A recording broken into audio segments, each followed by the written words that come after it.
My name is Shonda, and we are Team E. Today we will be discussing mental health in regards to mental illness.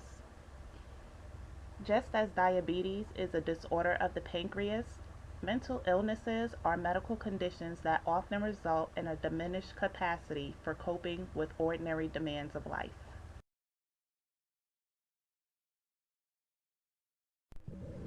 While there's still variations within the medical community regarding the definition, assessment, and classification of medical illnesses, most doctors would agree that the disorders can be classified into two categories: common and uncommon. Mental illnesses consist of bipolar disorders, depression, schizophrenia, addiction, obsessive compulsive disorder, post traumatic stress disorder, as well as generalized anxiety disorder and phobias, to mention a few. Approximately 450 million cases of mental illness exist worldwide. An estimated 26.2% of Americans, which is about 1 in 4 adults, suffer from a diagnosable mental disorder a year. Mental illness costs the United States an estimated $150 billion annually, and this is excluding the cost of research. The effects of mental illness are evident across the lifespan, among all ethnic, racial, and cultural groups, and amongst persons of every socioeconomic level.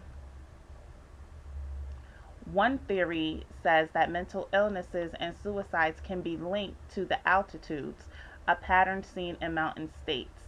Throughout this presentation, we will explore why mental illness has an effect on the adults in the state of Utah. We will also examine some statistics related to mental illness in Utah and some of the risk factors that contribute to this ongoing problem.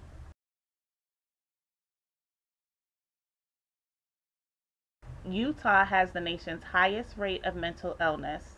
The theory places Utah in a wider context of Rocky Mountain states, which generally see the same pattern: a high mental illness and suicide, but otherwise healthy residents.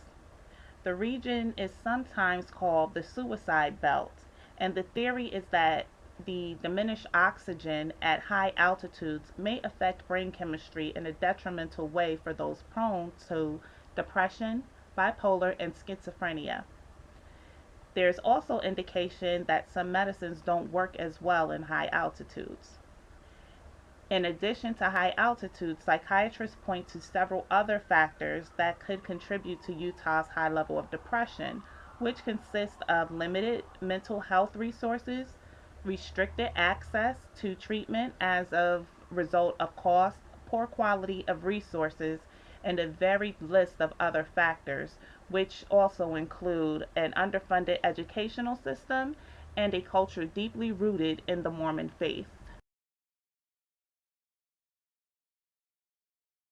Now that we've examined some of the possible reasons as to why Utah ranks amongst the highest on the list, let's next examine some important statistics for the state. According to preliminary data from the Office of Vital Records and Statistics, 495 Utahns took their own lives in 2011, compared with 455 in 2010, and in 2012 an average of 501 Utahns died from suicide, and that's based on the Utah Department of Health. Overall, more Utahns are hospitalized or treated in an emergency department due to suicide attempt than those who are fatally injured. Use of firearm is the most common method of suicide death for Utahns, followed by suffocation and then poisoning. In addition, about 22.4 of the adult population in Utah experienced a mental disorder in the past year, according to recently released statistics. And out of those people, 5.4% had a severe mental disorder that interfered with their daily activities.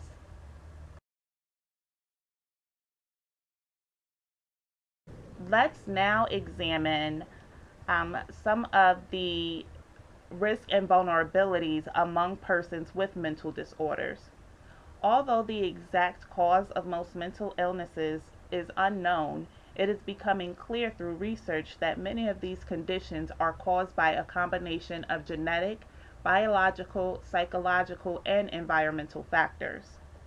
It is important to mention mental illness is not a personal weakness or a character defect, and recovery from a mental illness is not simply a matter of will and self discipline. Risks to mental health include family violence or conflict, negative life events, and a low sense of connection to schools or other learning environments. At their worst, exposure to risks such as persistent beatings, severe bullying, parental loss, or abuse can cause a level of trauma that has an indelible effect over the course of one's life. Mental health and well being is influenced not only by individual attributes, but also by the social circumstances in which a person finds themselves and the environment in which they live. These detriments interact with each other dynamically and may threaten or protect an individual's mental health.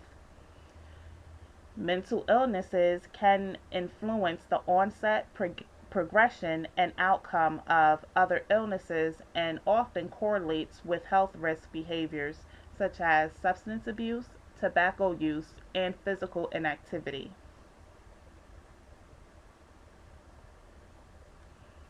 Depression has emerged as a risk factor for such chronic illnesses as hypertension, cardiovascular disease, and diabetes, and can adversely affect the course and management of these conditions. Let's also not to forget to mention that individuals who live with a mental disorder have an increased likelihood of experiencing disability and premature mortality, stigma and discrimination, social exclusion, and impoverishment. Another important area we must examine is how the two essential services that revolve around assessment, which are the monitoring and diagnosis and investigation of health, are applied to this health problem. The CDC has mobilized multiple efforts to assess and address mental health and well being. Data on mental health, risk behaviors, and comorbidity of mental illnesses and chronic diseases are collected through various national surveillance initiatives. Surveillance for a particular condition might depend either on collection of new data or use of data obtained from existing health information system, which is often obtained from vital statistics or public health surveys. Surveillance data are essential to the public health goals of reducing the incidence, prevalence, severity, and economic impact of mental illnesses. Public health officials, academicians, healthcare providers, and advocacy groups need accurate and timely information on the prevalence and effect of mental illness to detect and characterize trends in mental illness prevalence and severity.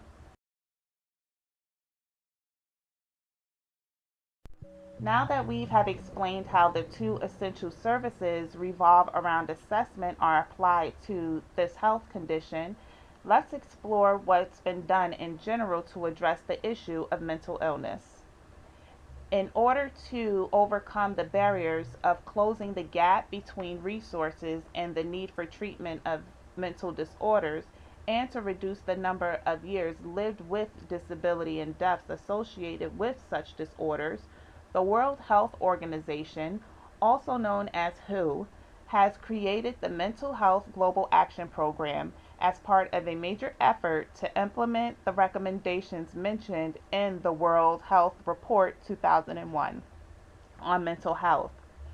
The program is based on strategies aimed at improving the mental health population. The World Health Organization has developed guidelines for mental health interventions in emergencies and for the management of depression, schizophrenia, alcohol related disorders, drug use, epilepsy, and other neurological disorders. The Mental Health Global Program has four core strategies: advocacy, information, policy, and research are the key factors underlying WHO's new global mental health program, which aims at closing the gap between those who receive care and those who do not.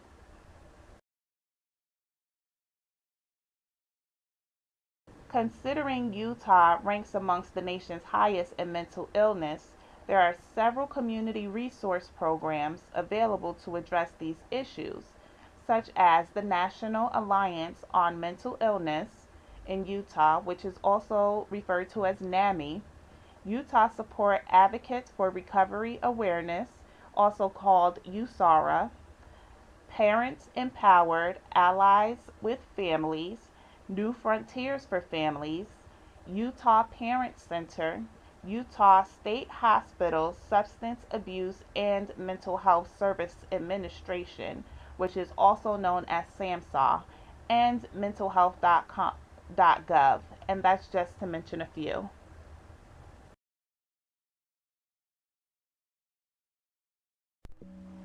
Let's now look into a few initiatives that currently exist to improve the lives of the mentally ill. Mental Health America, originally founded by Clifford Beards in 1909 as the National Committee for Mental Hygiene, worked to improve the lives of the mentally ill in the United States through research and lobbying efforts. A number of governmental initiatives have also helped improve the U.S. mental health care system. In 1946, Harry Truman passed the National Mental Health Act, which created the National Institute of Mental Health and allocated government funds towards research into the cause of and treatments for mental illness. In 1963, Congress passed the Mental Retardation Facilities and Community Health Centers Construction Act, which provided federal funding for the development of community-based mental health services. The National Alliance for the Mentally Ill was founded in 1979 to provide support, education, advocacy, and research services for people with serious psychiatric illnesses. Other government interventions and programs, including social welfare programs, have worked to improve mental health care access.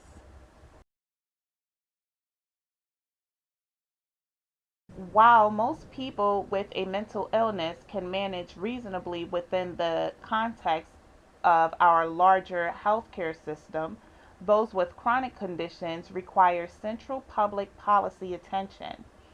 If we are to give people with depression, bipolar disorder, and chronic mental illness in general a reasonable chance for adequate treatment, attention needs to be given to some new policy reforms or public policy reforms.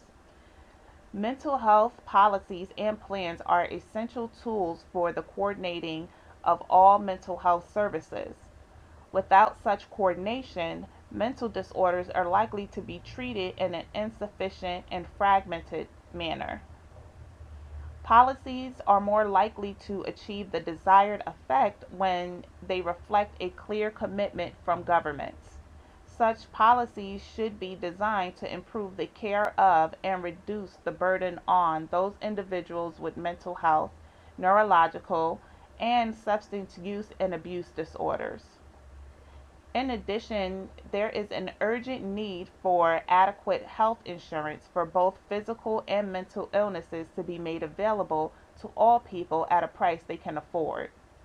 The system should provide all needed services for all mental illnesses and conditions ranging from diagnosis, talk therapy, medication, to hospitalization if necessary, in addition to the policies that need to be developed around providing adequate supervision and direction to our public mental health system at a local, county, and state levels.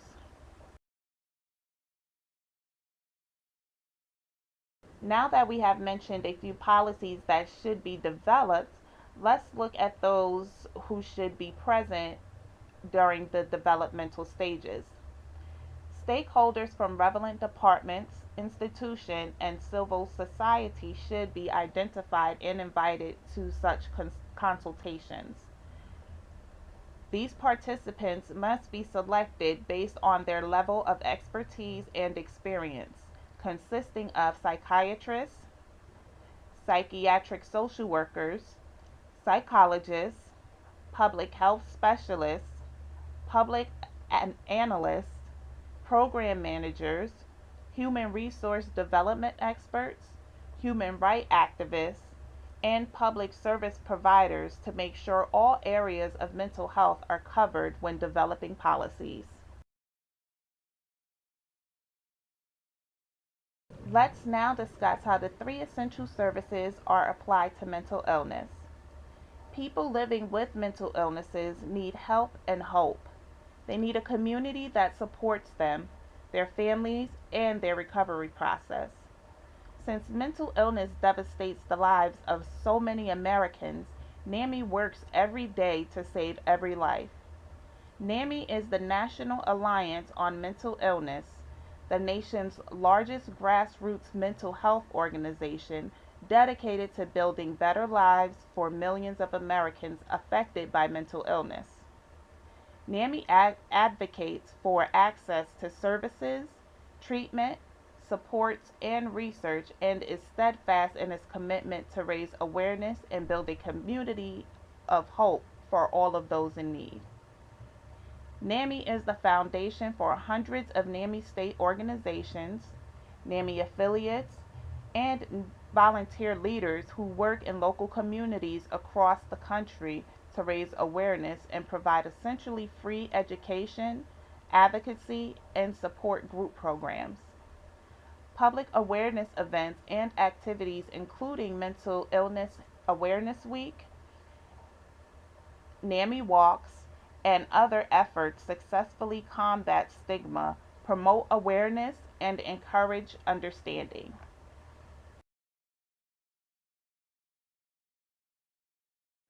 Government authority, whether at a federal, state, or local level, needs to be able to enforce public health laws, regulations, and ordinances.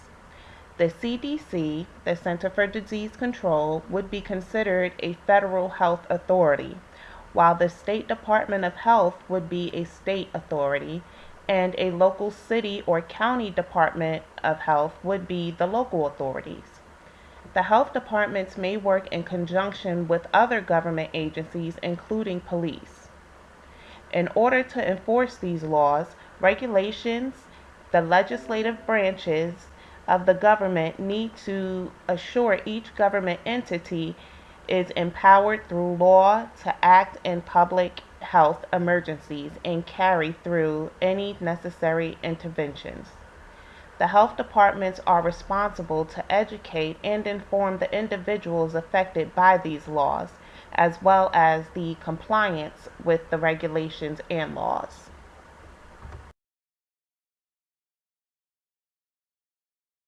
The referral mechanism is the consistent link between one agency and another. Under Utah law, the local substance abuse and mental health authorities are responsible for providing services to their residents. A local authority is generally the governing body of a county. There are 29 counties in Utah and 134 local authorities. Some counties have joined together to provide services for their residents.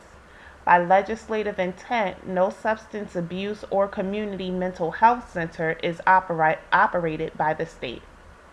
Some local authorities contract with community substance abuse centers and mental health centers, which provide comprehensive substance abuse and mental health services. Patients with mental illnesses have initial contact with either the police or emergency services. These organizations make the referral to primary care, social services, and mental health systems to facilitate access to personal health services. A portion of the link to services is provided on a social service level, which assists in the enrollment process into the state Medicaid or medical and prescription assistance programs. This helps ensure its payment for provided services.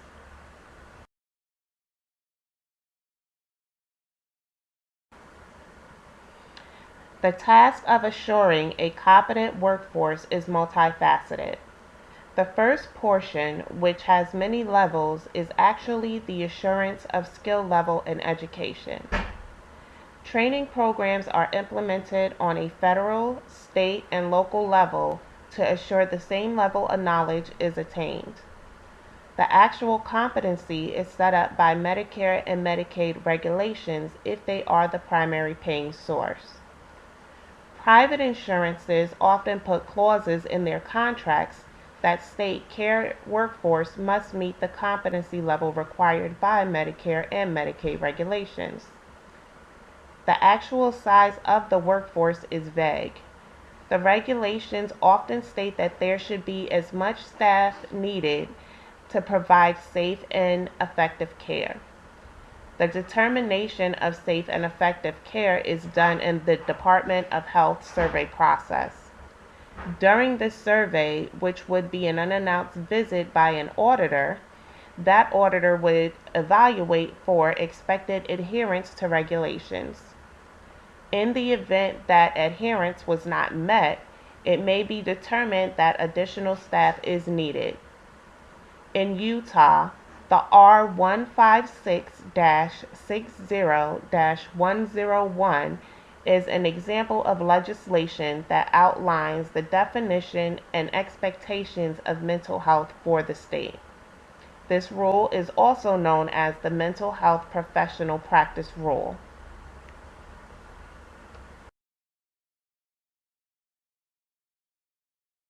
Health departments and community health providers participate in research that contributes to the evaluation of health policy, analysis, and improve health system performance. The health department works with local providers to gather information pertaining to the epidemiology, policy, and health systems. The research begins with researchers who have knowledge and skills to design and conduct research in those areas. They also have the availability of resources such as a technical library and online services. Once the research is done, the findings are then disseminated via public health networks such as listservs, emails, journals, and public or private websites.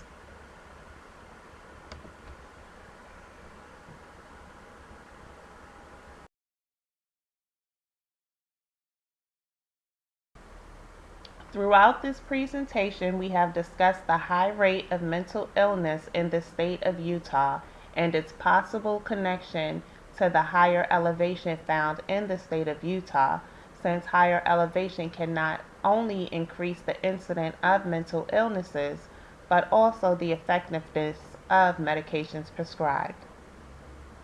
It is important to understand this factor so as to not prejudge the individuals who live in this area as being weak or having some sort of character defect.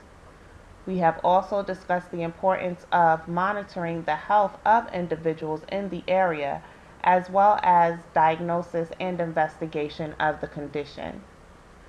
We then discussed current policy development led by the World Health Organization with their creation of the Mental Health Global Action Program. There are also several community resources that have been created to assist with diagnosis and treatment of Utah individuals who are suffering from mental illnesses. Going forward, it is important to understand the need for improved care and adequate, affordable health insurance for treatment of mental illnesses, as discussed in the recommended policy development section.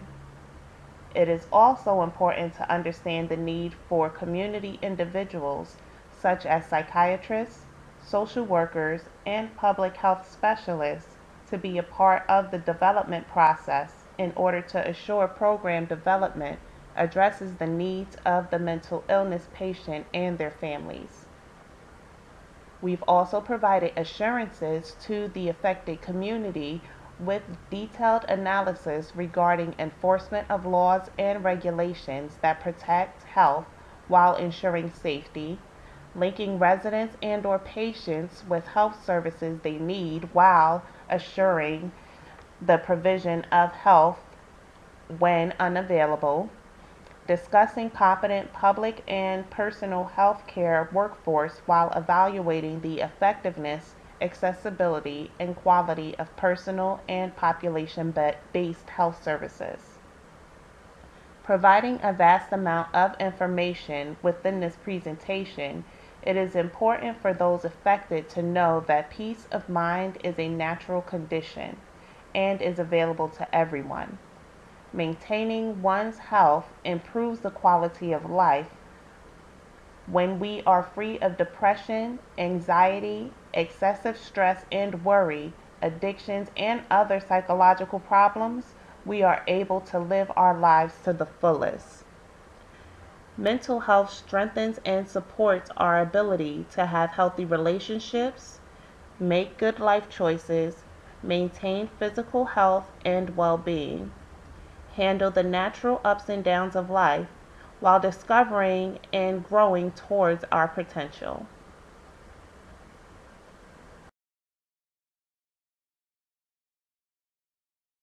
We are the E Team, and this is our presentation thus far. This is our reference page, and we thank you for your time. Stay tuned for our final presentation.